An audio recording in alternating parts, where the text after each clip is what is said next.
स्टीलची भांडी घेऊन जा अगदी मोफत. हो, बरोबर ऐकलं. हा उपक्रम सुरू केला आहे कोल्हापूरच्या प्लास्टिक कचरा मुक्त कोल्हापूर या टीमने. सर्वांप्रमाणेच सामान्य दृष्टिकोन असणाऱ्या सविता मॅम जेव्हा फ्रायडे फॉर फ्युचर या ग्रुपच्या काही सदस्यांच्या कॉन्टॅक्टमध्ये आल्या तेव्हा त्यांना पर्यावरणाची होणारी हानी, प्लास्टिकचे पर्यावरणावरती होणारी हानिकारक परिणाम लक्षात येऊ लागली आणि त्यांना मनापासून वाटू लागलं की आपण यासाठी काहीतरी केलं पाहिजे. म्हणून याची सुरुवात त्यांनी स्वतःपासूनच केली. घरामध्ये कमीत कमी प्लास्टिकचा वापर सुरू केला. जिथे प्लास्टिकला ऑप्शनच नाही, जसे की दुधाच्या पिशव्या, चॉकलेट्सचे व्रॅपर्स, हे त्यांनी स्वच्छ करून रिसायकल करण्यासाठी एकत्र बाजूला काढून ठेवले. हे काम करत असताना हळूहळू याच विचाराची माणसं त्यांना भेटत गेली आणि त्या सर्वांनी एकत्र येऊन एक ग्रुपची स्थापना केली. त्याचं नाव प्लास्टिक कचरा मुक्त कोल्हापूर. या ग्रुप मार्फत त्यांनी काही ऍक्टिव्हिटीज राबवायला सुरुवात केली आणि त्यातली पहिली ऍक्टिव्हिटी होती स्टील भांडी बँक. यामध्ये 50 स्टीलची ताटं, 100 वाट्या, चमचे आणि ग्लास हा पूर्ण सेट तुम्हाला फ्री मध्ये दिला जातो. ही भांडी वापरून झाली की तुम्हाला ती स्वच्छ धुवून परत द्यायची आहेत. या बदल्यात कोणत्याही प्रकारचं भाडं आकारलं जात नाही. अशा चक्क 5 शाखा त्यांनी सुरू केलेल्या आहेत. सहसा हार्ड प्लास्टिक लोक एकत्र करतात कारण त्याच्या बदल्यात त्यांना पैसे मिळणार असतात. पण तिथेच दुधाच्या पिशव्या, चॉकलेट्सचे व्रॅपर्स अशा प्लास्टिकचे कोणत्याही प्रकारचे पैसे मिळणार नसल्यामुळे हे प्लास्टिक सहसा कचऱ्यामध्येच जातं. हे प्लास्टिक कचऱ्यात जाऊ नये यासाठी त्यांनी 8 कलेक्शन सेंटर्स उभे केले आहेत. येथे घरामध्ये महिनाभर साठवलेले प्लास्टिक तुम्ही जमा करू शकता. नंतर हे प्लास्टिक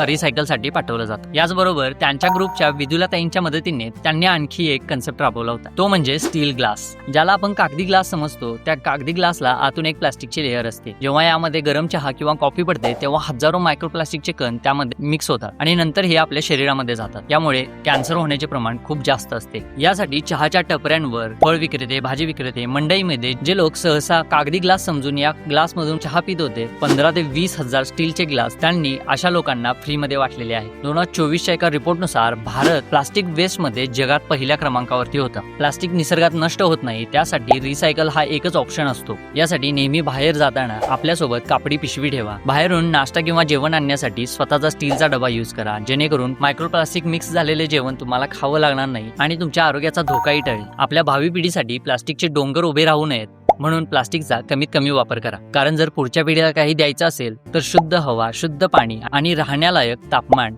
हे सर्वात महत्त्वाच्या गोष्टी आहेत, असा सल्लाही त्यांनी दिला. पण मित्रांनो, ही भांडी मोफत तुम्हाला कुठे मिळतात? प्लास्टिकचा कचरा कुठे जमा करायचा? तुम्ही हे उपक्रम तुमच्या भागात सुद्धा कसे राबवू शकता? या सर्वांसाठी YouTube वरती एक सविस्तर व्हिडिओ बनवलेला आहे. नक्की बघा आणि फॉलो करायला विसरू नका.